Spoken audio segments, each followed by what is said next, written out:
Hacia el Mediterráneo oriental habitaban desde tiempos muy remotos los cananeos, que eran un pueblo de origen semita.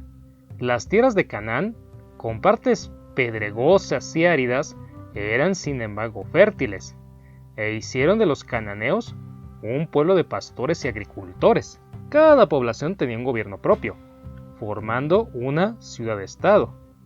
Hacia el 1600 a.C., los cananeos utilizaban el carro de guerra y armas de bronce para defenderse de los nómadas que cruzaban el río Jordán y asolaban sus dominios. Hacia el siglo XIII a.C., nuevas tribus nómadas llegadas del este se instalaron junto al Jordán y sus montañas cercanas, en la parte opuesta a los territorios cananeos.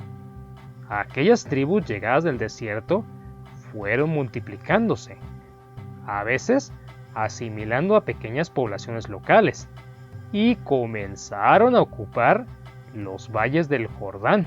Políticamente, estaban organizados en un sistema patriarcal. La autoridad se centraba en el jefe de familia y en un consejo de ancianos. Finalmente, estas tribus cruzaron el Jordán. Los cananeos los llamaron hebreos, es decir, gentes del otro lado, pero ellos por su parte se llamaban el pueblo de Israel. Según sus más antiguas tradiciones, los hebreos o israelitas descendían de una única familia, originaria de la ciudad de Ur en el período caldeo. Los hebreos dejaron el sur de Mesopotamia y, conducidos por el patriarca Abraham, que había recibido de Dios esa indicación, se dirigieron hacia las tierras de Canaán, más tarde llamadas Palestina.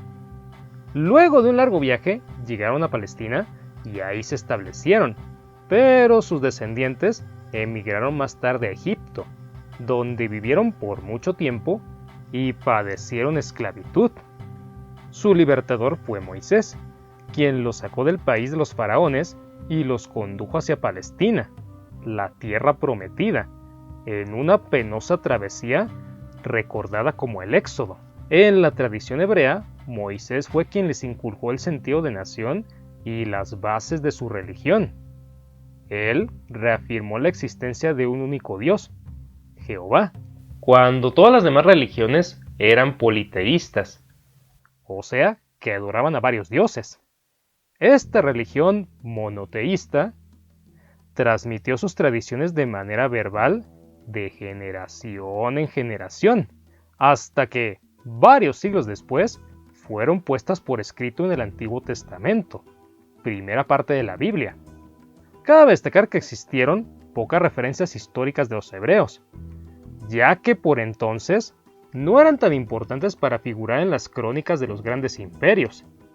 En cambio, la ocupación de Palestina por los hebreos alrededor del siglo XII a.C. ha sido confirmada por la investigación arqueológica. ¿Y cómo hicieron para derrotar a las ciudades fortificadas y a las poblaciones cuyo grado de desarrollo era superior al suyo? Se sabe que los hebreos disponían de un eficiente servicio de espías que estudiaban el poderío militar y descubrían los conflictos internos de los cananeos. Por otro lado, generalmente evitaban los enfrentamientos decisivos y hostigaban a los cananeos en terrenos donde no podían utilizar sus carros de combate o los atacaban sorpresivamente por la noche. Obvio, seguramente algunas regiones fueron ocupadas pacíficamente por los hebreos que estaban emparentados por su origen y lengua con muchas poblaciones palestinas, pero probablemente también hubo lucha, y tan violenta y feroz como otras de la época. Ya instaladas en Palestina, las tribus hebreas no constituyeron un estado, sino hasta las invasiones de los filisteos, uno de los pueblos del mar. Esa amenaza los decidió agruparse en un solo reino y a elegir su primer rey, Saúl. Esto hacia el año 1025 a.C. Saúl guerreó repetida y exitosamente contra los filisteos, pero la lucha fue larga y Saúl, ya anciano, murió en una batalla junto a 3 de sus hijos cuando los filisteos ocuparon la ciudad de Bet-Shan. La sucesión de Saúl provocó la división del reino. En el norte, el Estado de Israel, gobernado por el general Abier, en nombre de Cabal, otro hijo del fallecido rey de Judea, y en el sur estuvo David, ex militar separado de su mando por divergencias con Saúl. Esa división no duró mucho, ya que tanto Abier como Esbal fueron desvividos por grupos conspiradores, y el Consejo de Ancianos de Israel hizo un pacto con David, acordando reunificar el reino.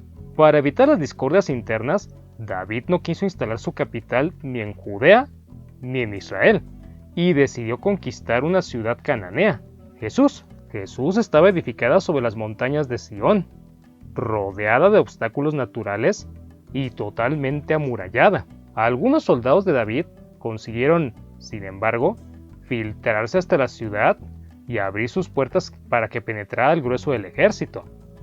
Conquistada la ciudad, David cambió su nombre por el de Jerusalén. Como la capital política, también era el centro religioso del reino. David trajo a Jerusalén el Arca de la Alianza, símbolo sagrado tradicional donde se guardaban los 10 mandamientos que Jehová le había dictado a Moisés durante el Éxodo. David fue un brillante gobernante y destacado guerrero. Su ejército consolidó la ocupación hebrea de Palestina, luchando contra sus antiguos habitantes, invasores, así como desalojados por los hebreos de sus poblados de las mesetas centrales de Palestina. Los filisteos se refugiaron en sus ciudades costeras. Contenidos estos, David respetó su independencia. Las relaciones del reino con su vecina del norte, Fenicia, fueron cordiales intercambios de alimentos y vinos por productos manufacturados y materiales de construcción fenicios. Cuando David murió en el año 970 a.C., lo sucedió su hijo Salomón, bajo cuyo gobierno no hubo guerras importantes. El faraón Simeón le entregó por esposa a una de sus hijas, y como dote, la ciudad cananea de Gazer. El matrimonio reforzó las relaciones entre los hebreos y los egipcios, y Salomón reorganizó la administración del reino. Cada región o ciudad pagaba un tributo a Jerusalén. A esto se sumaban los ingresos que aportaban los dominios, y el gran impulso dado al comercio. El Estado ejercía un monopolio de varios productos, como las especias, cuyos beneficios iban a las arcas oficiales. Salomón reorganizó el ejército también, y lo equipó con carros de combate tirados por caballos, arma que su padre David nunca había utilizado. Hizo construir además una flota que navegó el Mar Rojo y el Océano Índico, de donde regresaba con oro, plata, marfil, piedras preciosas, perfumes y animales exóticos. Y además contrató con el rey Hiram de Tiro la compra de maderas y metales y el servicio de arquitectos, constructores y artesanos para edificar un nuevo palacio y templo en Jerusalén. La fama de sabio, justo y rico de Salomón se extendió por todo el cercano oriente. Numerosas embajadas extranjeras llegaron a Jerusalén. A Salomón como a su padre David se le atribuyeron decenas de cánticos, himnos y sentencias, algunos incluidos en la Biblia, como el poético Cantar de los Cantares. Pero el periodo de prosperidad, lujo y esplendor vivido bajo Salomón, el más poderoso de los reyes hebreos, se cerró con la muerte de este hacia el 933 a.C. El reino otra vez se dividió. Roboam, hijo y sucesor de Salomón, heredó todo el gobierno de Jerusalén y su zona de influencia en Judá. Sus súbditos se llamaron judíos. El norte de Palestina conservó el nombre de Reino de Israel. Fue el más poderoso de los dos, y sus habitantes se llamaron israelitas. Jeroboam, su rey, estableció su capital en Siquén, luego de fortificarla. Israel implantó el culto al becerro de oro, cayendo en la idolatría y desestimando sus tradiciones religiosas. aunque parte de su pueblo conservó su fe en ellas. Conspiraciones internas, crímenes políticos, enfrentamientos con sus hermanos judíos o con sus vecinos sirios asolaron el reino de Israel. El poder pasó a manos de distintos jefes del ejército. Uno de ellos, Omri, general victorioso y popular, quien trasladó la capital a Samaria, un poco al norte de Siquén. Su hijo, Acab, lo sucedió en el trono, casado con la princesa fenicia Jezabel. Su esposa impuso a Israel el culto a los dioses fenicios. A las dificultades externas, sobre todo por el avance de los asirios hacia el occidente, se sumaron las internas, generadas por las irritantes imposiciones religiosas. Hacia el año 845 a.C., todos los descendientes de Acab fueron ajusticiados por jefes militares israelitas sublevados. En Judá, mientras tanto, se sucedieron en el poder los descendientes de Salomón. Más débil que Israel, el reino aceptó el tutelaje de Siria para protegerse contra sus antiguos hermanos.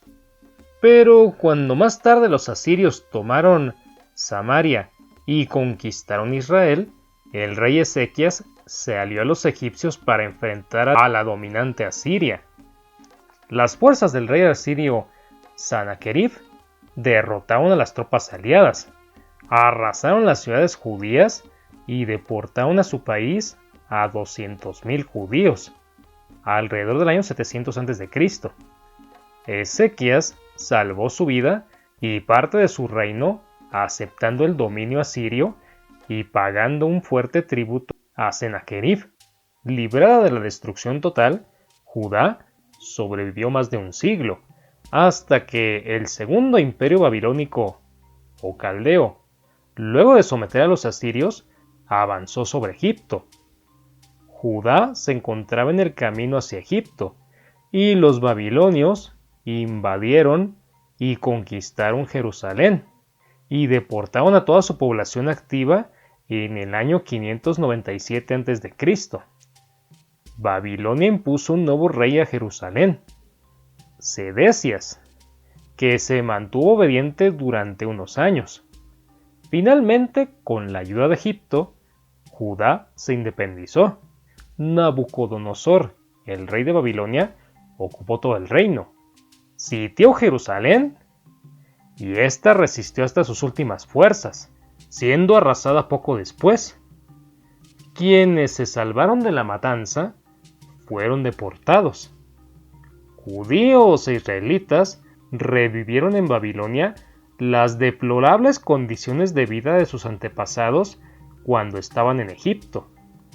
El cautiverio de Babilonia duró 70 años, durante los cuales los hebreos mantuvieron sus antiguas convicciones religiosas, así como sus costumbres. Cuando los persas derrotaron al segundo imperio babilónico, su rey, Ciro el Grande, los autorizó a regresar a su tierra en el año 586 a.C., devolviéndole los objetos sagrados que Nabucodonosor saqueó de sus templos.